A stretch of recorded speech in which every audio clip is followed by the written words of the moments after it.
Okay, everyone, time to get to talking this morning about the discussions we already proposed at the top of the program this morning. Incidentally, I'm joined by two gentlemen. Felix Osarime is a lecturer at the Department of History and International Studies here at the University of Benin. Is with us on the program. So good to see you, Felix.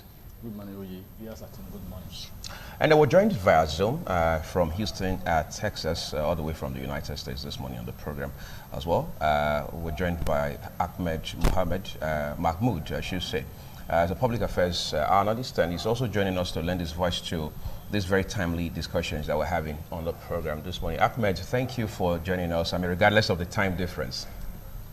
Thank you. It's 2 a.m. Yeah, of course, I can imagine. Okay, so I want to begin. I value you. Yeah, I understand. I want to begin with you, Ahmed, for the fact that I think we should finish with you as quickly as possible.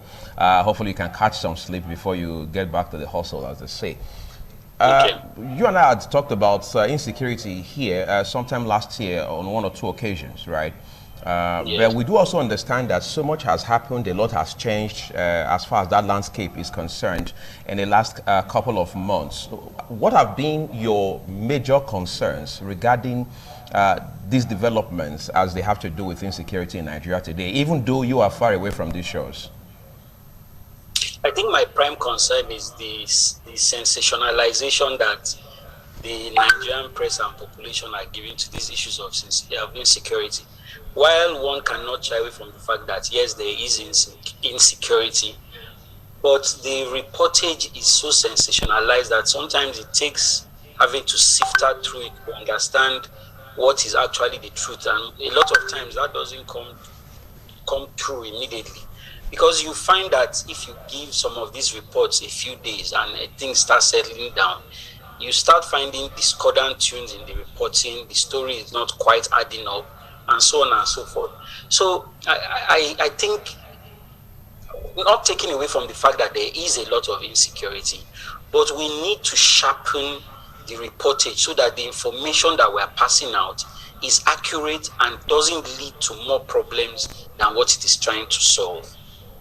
Okay, I want to follow up with a different question altogether, but just to also bit some more context into this. At the point, it was insurgency we always talked about, and every time we did, it's essentially centered on the Boko Haram group, all right, or sect as we call them.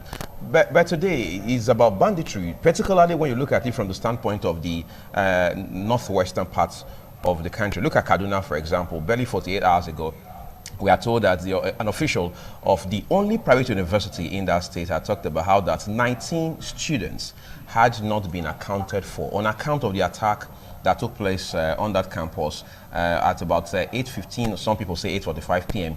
on Tuesday. As of yesterday, just to add to that, we are told that the abductors had already demanded 800 million naira as ransom to free those girls, right? When stories like this are reported, what are the elements you feel uncomfortable with? Is it the figure or the emotions that go into the reporting itself? No, it's not the figure. Don't get me wrong. I am not trying to sympathize in any way with the bandits or in any way or form. But what I'm saying, for example, is this. These figures that you have reported, before those figures are released, you have to understand that we are talking about human beings. Right. We're talking about families. Now, if, for example, I have a child in that school and it is reported that 800 children are missing. Not 800, 19 we are told. Sorry. Yeah, 19. 19 children are missing. First of all, I will panic and I will wonder what is going on. And that alone can lead to other problems. So a lot of these things are treated flippantly. It's almost as if we are desensitized to the insecurity, as we find it something that should be sensationalized. We need to find out exactly what is going on as quickly as possible, get the information out, alert the families, and tell them that this is what is being done. On this particular issue, I hold the government responsible because it is their primary responsibility to secure the safety and lives of everybody within the country. So they need to be more proactive whenever these things happen and get to the root of the matter, find out what is going on. On a side note, you have to understand that these are soft targets. This is a simple escalation of kidnapping, for example. Now, when you have soft targets like secondary schools where bandits can just roam in, pick up 19 children and disappear, it makes it easier because there is no consequence. And it is difficult, if we want to be honest with ourselves, for government to police all of these territories. We're talking about vast areas of land. Even private security cannot handle it because they are not armed. So we need to find out the best way to secure not just our children, our land, our territory. And this is it's a discussion that we have to have honestly with the government. So we need to come with, that's why I say we need to come with the facts. We need to desensationalize. We need to come and say, this is what is going on. This is what we think is the solution. And this is the way forward. All right. I'm going to allow you catch your breath quickly, Ahmed, so I can talk to Felix about this. Ahmed had just made a reference in passing to government, how the government should be responsible for ensuring security of lives and property.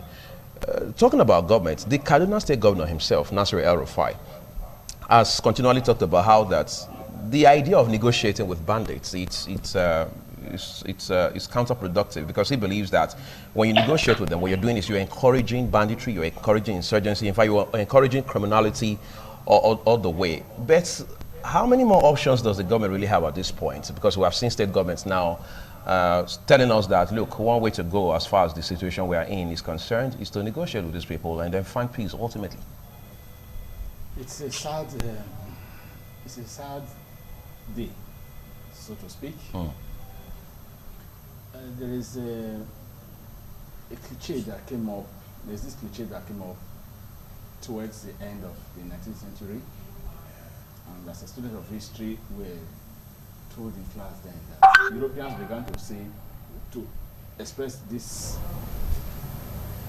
mindset that may we live in interesting times. In Nigeria of today, we are living in very difficult times. Now, the government of Nigeria of today has practically gone to sleep. I am not going to embellish that word further. The Kaduna State Governor that today is saying that he will not negotiate with bandits or kidnappers, so to speak, has forgotten how on public television at the beginning of these farmers' headers clashes a couple of years ago, he was one that openly explained that they had to pay money to some persons that were recognized as factors in attacks on communities in Kaduna State. Because that was his own state. Yes, his own state. He specifically mentioned it. The internet doesn't forget. So that is in the past. Maybe he has had a change of mind, or is now reborn to say no, we cannot negotiate. But you see, pragmatism is actually the rule that should guide our conduct. And I want to quickly explain this because about 2 weeks ago, there was this discourse that was going on in one of the media houses, and the discussants raised this very topic on the governor insisting that he would not negotiate. When they were talking of this school of forestry that some students were kidnapped from, and the parents were now protesting openly. In fact, there were videos that went viral in the social media. And the governor, one of the ladies discussing the program, asked this question, that she is a mother. If her child has been kidnapped and the governor is saying we will negotiate, and she has the ability to negotiate with the criminal, will she wait for the governor to come and rescue her child? She now posed the question further by asking that if it is the governor's child, will he come to the public domain to grandstand and say we will not negotiate when he knows that the life of his child is at stake? That the fact that the governor is saying that we embolden more attacks, she just projected like that. This is happening now, just less than 2 weeks after that discussion. And I'm afraid to say this too, that it may even escalate. The reason is because the so-called bandits and kidnappers want to call the governor's bluff.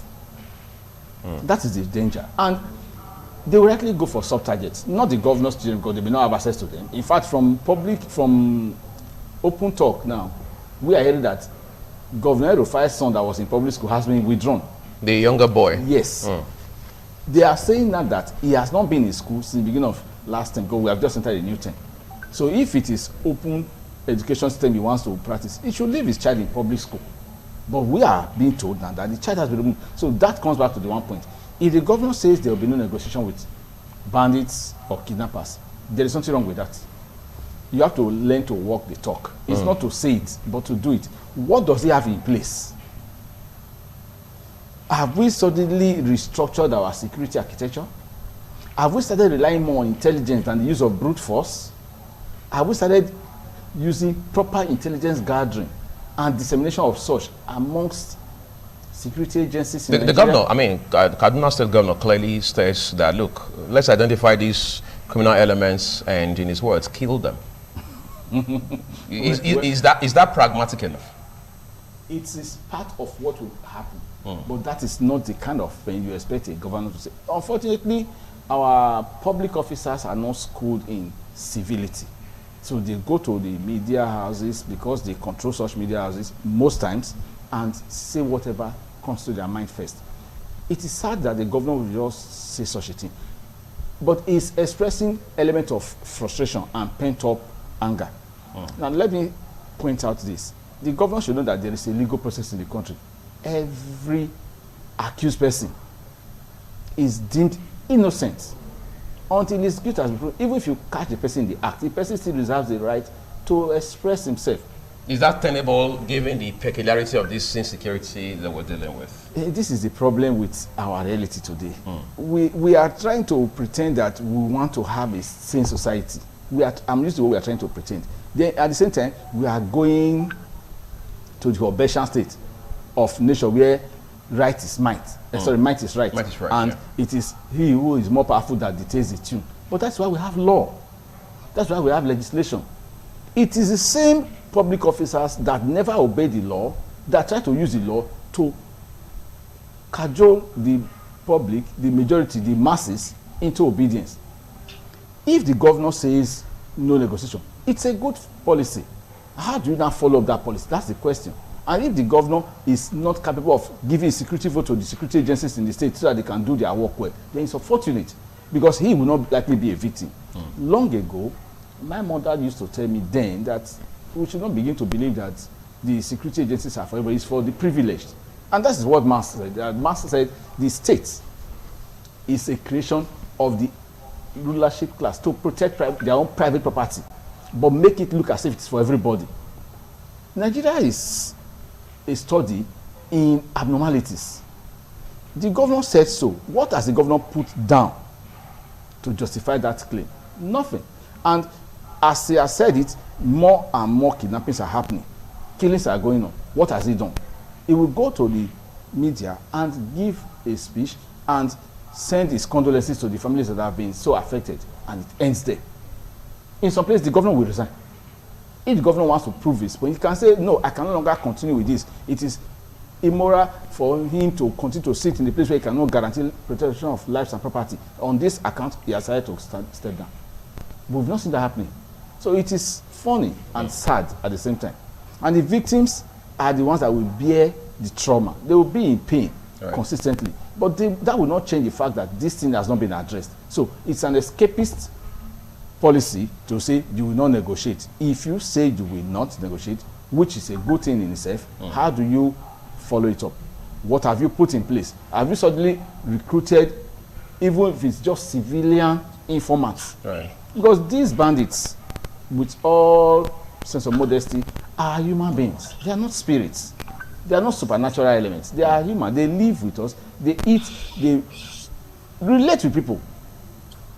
That of Kaduna State has become a very interesting situation, and as it will sound very, very embarrassing both to the government of Kaduna State and the federal government of Nigeria, with all due respect to both of them, that Kaduna is where you have the highest concentration of military and security formations in this country. In fact, the elite corps of Nigeria Army is being trained in Kaduna.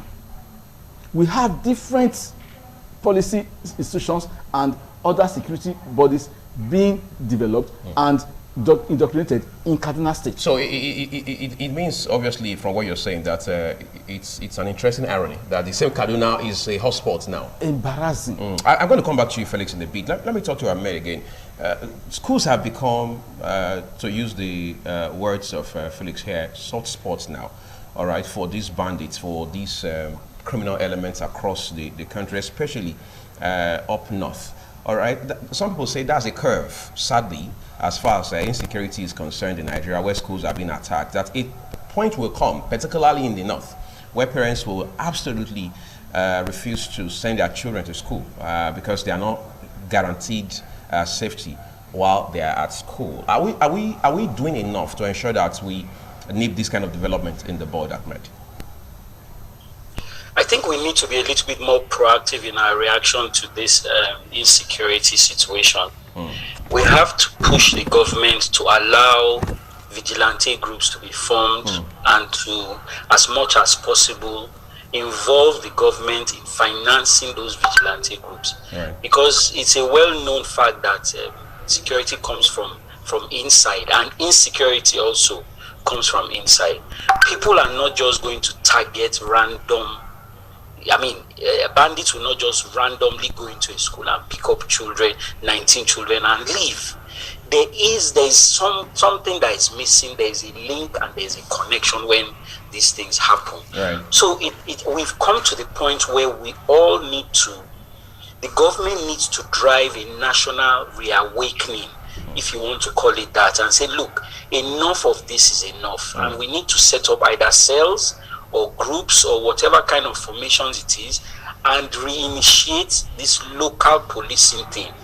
That needs to be done with paramount urgency that it deserves. Now, if you allow that kind of system to grow organically, you will find that information is coming out much faster than when you rely on the established routes of dialogue by the police stations, etc., etc. So this is something that we need to work on.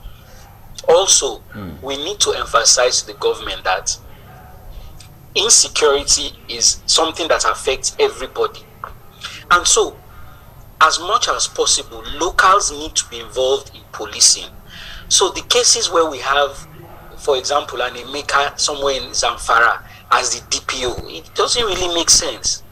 If Emeka is in Imo State, he's more likely to interact better with the locals and get better results. Area. So, in as much as we want our police to have a national outlook, there's some certain common sense approaches that we need to take to minimize the incidence of insecurity. If a maker is stuck in Kaduna, for example, now, and a local is coming to him and reporting to him in Hausa that 19 children have been abducted, there is already a language barrier that is wasting time. Right. So some of these things are common sense approaches that we all need to sit down and have a discussion and understand how, because pointing fingers is counterproductive. Let me give you a very simple example. Everybody keeps on talking about what's that place in Maiduguri, the Sambisa Forest. Say again? Is it the Sambisa Forest? The Sambisa Forest. Yes. Let me give you a simple illustration of the size of Sambisa Forest. Edo State, Ondo State, and Lagos State can fit into Sambisa Forest, and there will still be space for Ogun State. I don't know if you understand the kind of landmass we are talking about. It's not something that we'll say government is going to handle by itself. No, sometimes in those northern areas, you can drive upwards of 2 hours and you will not see a community of more than 20 or 30 people. So these are conversations that we need to have. But what we are currently doing is we are turning the victims we are victimizing the victims. We are pointing fingers and saying there's carelessness, there's this. What is the ratio of policemen to the population? We are seriously under-policed. We are far below the United Nations standard of policing. We are supposed to have, I think, the ratio is supposed to be something like maybe 10 to 1. We are somewhere in the region of 25,000 to 1. What is one policeman going to do policing 25,000 people? How much can he do? Can the government afford to pay for more policemen? These are conversations that need to evolve, and they need to evolve quickly. Pointing fingers is wasting time. I want to ask you something quickly, just in addition, Ahmed. The Chief of Army Staff has just talked about how that if they must win the war against insurgency and any other form of criminality across this country, particularly in the northern part of Nigeria, they need to be provided weapons. That is already suggestive of the fact that there's a dearth of arms and ammunition for men and officers to work with. It has been a controversial issue to discuss over time. The irony of it all is we have done so much of borrowing in a bid to bolster confidence in the armed forces, to empower them, to equip them, give them the essentials that they need, give them supplies so they can wage this war to a logical conclusion. Don't you see some disparity between all of the investment we have done vis-a-vis the results we've gotten so far? Oh yeah, I don't know if you know that I have some military background. So let me quickly highlight the fact that when you hear the Chief of Army Staff saying he needs arms, it's called psychological warfare. The Chief of Army Staff is not going to come out and tell you he's adequately armed. He will not do that, right, so that the enemy will be expecting him to come. But putting that side by side with the question you've raised, we have spent a lot of money. Are we getting the value for the money that we have spent? This is an oversight function that falls squarely on the National Assembly.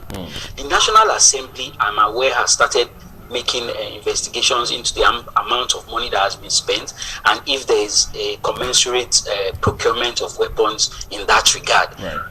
These are conversations that need to be pushed. Everybody needs to lend a voice. We want to know, where is the money going?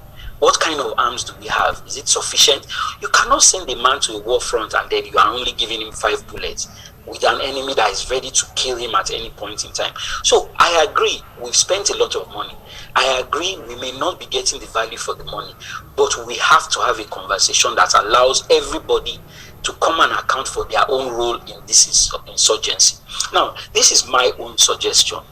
Just like we had the Truth and Reconciliation Commission, we need a commission that will be set up for this insurgency in the Northeast to tell us exactly. It has gone on for so long. So many lives have been lost. Right. There are so many ancillary factors that have been dragged into it. Now we're talking about banditry, we're talking about kidnapping, there's rustling, the Fulani headsmen. We need to sit down and talk about these things properly and find out the trajectory it is going, where it started from, what it has cost us, and what needs to be done holistically to bring it to an end. To think that it's only the army or the armed forces that will bring this to an end, we are deceiving ourselves. At a certain point in time in any war, particularly in an insurgency, the military steps back and civil elements of police and civil society steps into that void.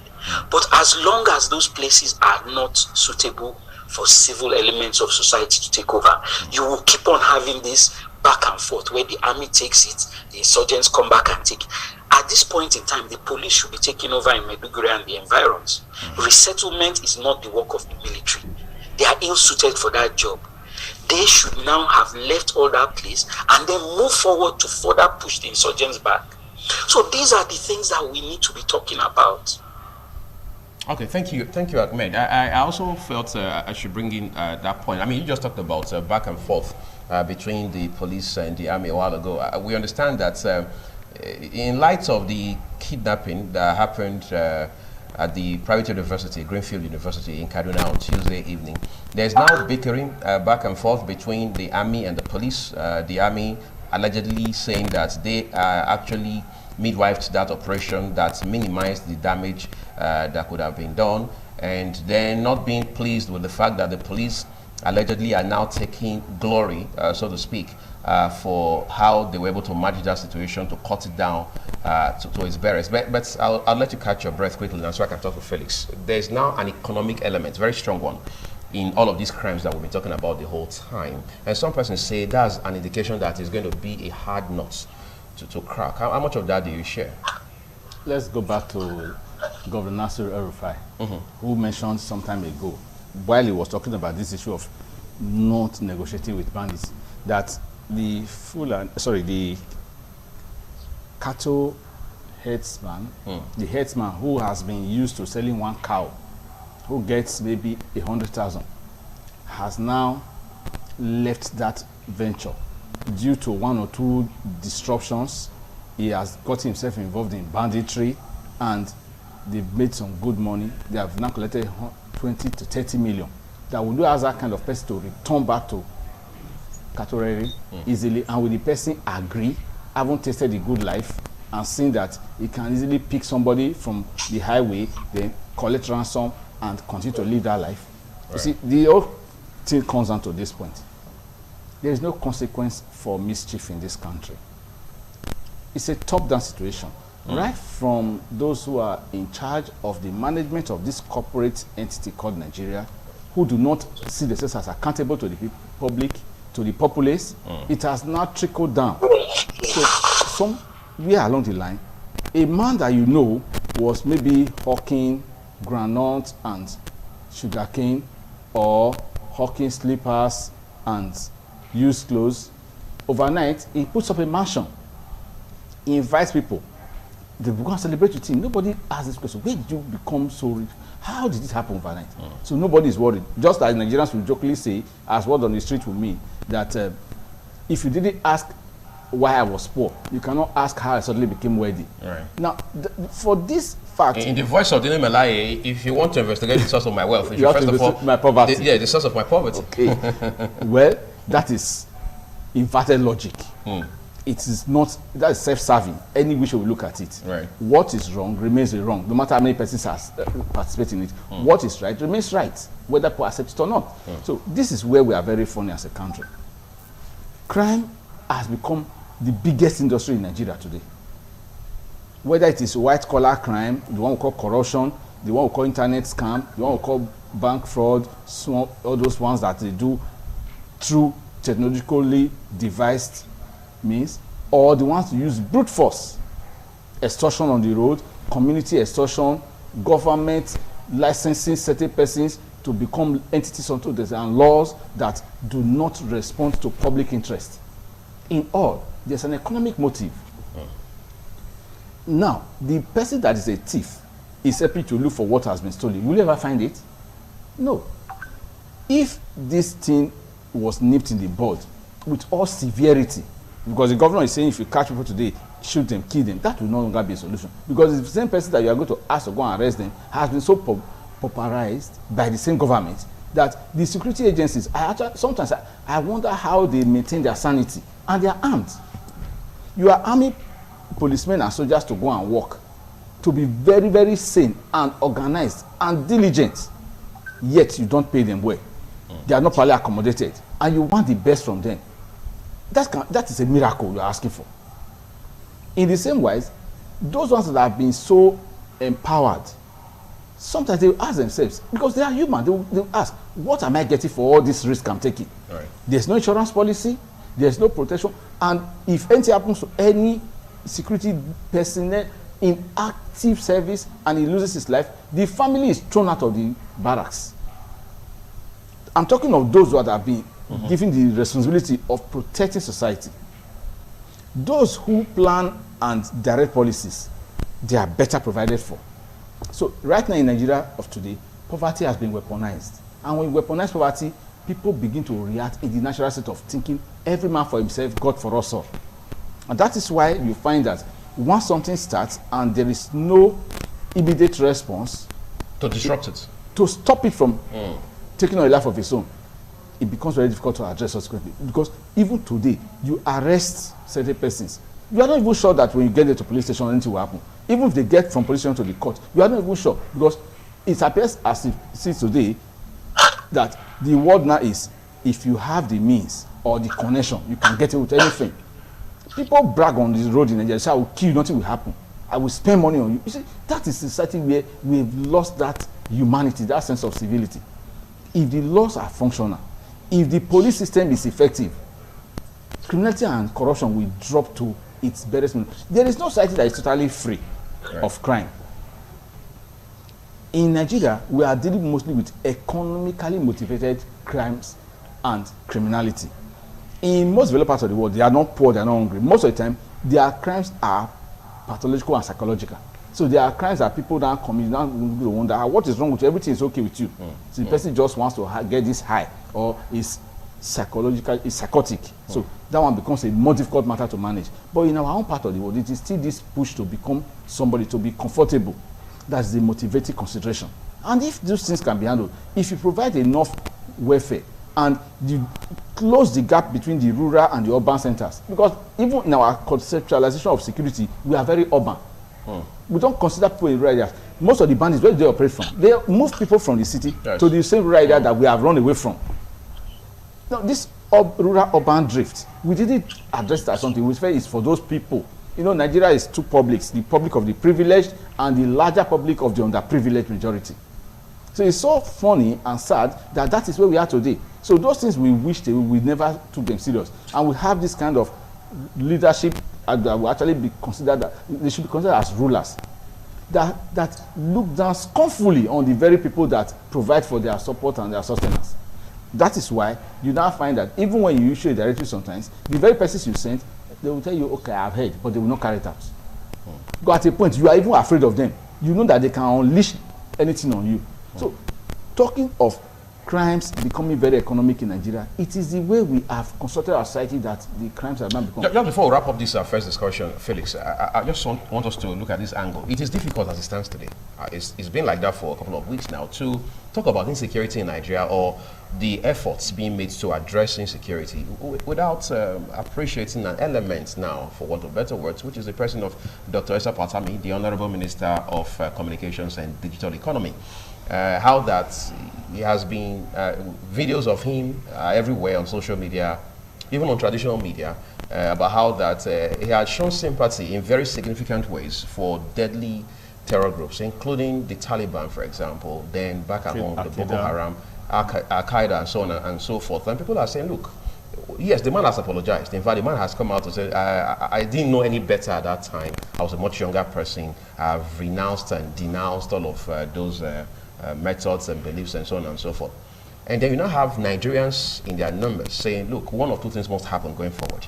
This man would either voluntarily resign his position as minister and member of the Buhari cabinet, or his principal, President Muhammadu Buhari, will have to fire him without further delay. Would that in any way address the insecurity issue we're dealing with? Let's say, in quote, in public interest. Okay. Why is Issa Pantami very popular today? Because of a policy that he pushed to address insecurity. SIM card registration has been done for a while. BVN was brought up. Nigerians keyed into it, even though there was some pressure on the people at that time. So go and do it quickly. Go and do it. Deadlines after deadlines. Pantami now came up with another point, that your national identification number should be linked with your phone, and it will also tie up with your BVN. Right. I mean, in fact, it's connected. You see, I already knew about this more than 5 years ago. In fact, I actually applied for my NIN ago. The first one I got was not digitized. Unfortunately, I even misplaced my wallet and it got lost. I tried to get another one at Oredo then, where the office was. I never got another one. This one came up. Oh, I heard that's PZ Road. I drove down there with my wife and we registered. In fact, it's practically 7 years ago. Now, it took them 4 years to call me, send a text message. 4 years. The secretary says, oh, the application I made so and so time, I should come for it. And I went there. And when I was finally given the card, I saw that there was a chip in it. And I asked the young lady, what is this? I said, oh, it's supposed to be linked to my bank account. And this was where I started having issue with that young lady on spot. I'm saying this in public television. And I asked her, okay, how do I change the password to this card? Because it has a password, it can be linked to my bank account. She said she doesn't know. I said, what do you mean you don't know? You are representing the government in NIMC here, National Identity Management Commission. And you're telling me, then why are you giving me something that you want me to take a password? I said, that means this password is open. It can be abused. Probably compromised. It's already compromised, if you know it. So it's no longer secure, and I cannot change it. I told her, I'm not going to link my account to this. Right there in the office. So a former student of mine who happens to work there also told me that, oh, okay, please, it's not her fault. She's not even the officer in charge. I said, where is the person in charge? You see, this is the problem with Nigeria. We give excuses. Pantami came up with a very good policy. Okay, link all your SIM cards to your national ID card. But for a country of over 200 million, we are not even sure exactly of our population today. Right. Can you just give a 2 months timeline for this? It will not be possible. Don't also forget the fact that this is COVID season. And you are supposed to be de-emphasizing crowds. So there are supposed to be better ways of doing this registration. You can tell people, if you go into the banking hall, you can get your ATM card with your name imprinted on it, and it will become active within an hour. Yeah.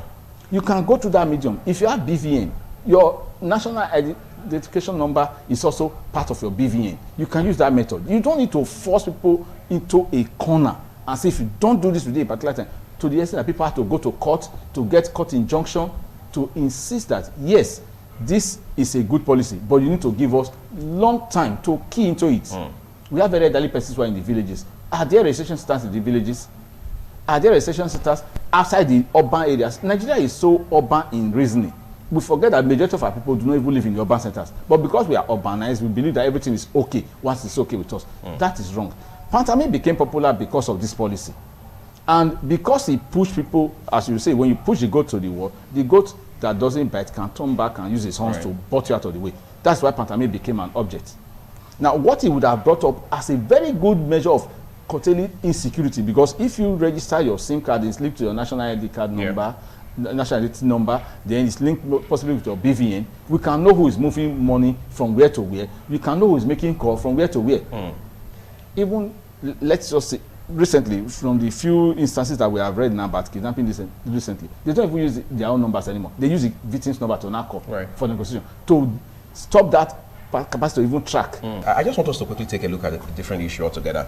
That's our second discussion now, the one that has to do with the calls for secession. I mean, before now, we will talk about restructuring the country in such a way that we can federate better. I mean, let's have better federating units and so on and so forth. But now you have groups, you have, I mean, different entities coming out and say, look, let's go our separate ways and so on and so forth. Does that look like anything that will answer the questions that Nigerians are asking at this point? That question is loaded. But interestingly, we can try to navigate through this minefield. Awolowo said many years ago, just when Nigeria became president, Nigeria is a mere geographical expression. People didn't understand where that word came actually from. Prince Clemens von Metternich, the Chancellor of Austria, who described Italy as a mere geographical expression then, way back 1815, after the settlement of the conflict in Europe following the French Revolution and others. Right. Now, when you use that word, geographical expression, it simply means it is not a true nation. It is something that was created by compulsion, and it would be difficult to sustain it. Awolowo was not saying it because he wanted to be popular. He already had some popularity. Awolowo was even one of the first that actually asked that the Yoruba nation should be allowed to leave the country. The British compelled him that such talk would delay the independence that was already in sight. Because Awolowo was insisting that the Federation of Nigeria was lopsided in nature, that of the three federating units, the eastern region, the western region, and the northern region, one was larger than the other two combined. And that it's supposed to be a tripod where each of the legs would be very capable. But in this case, one could stand and dominate the other two.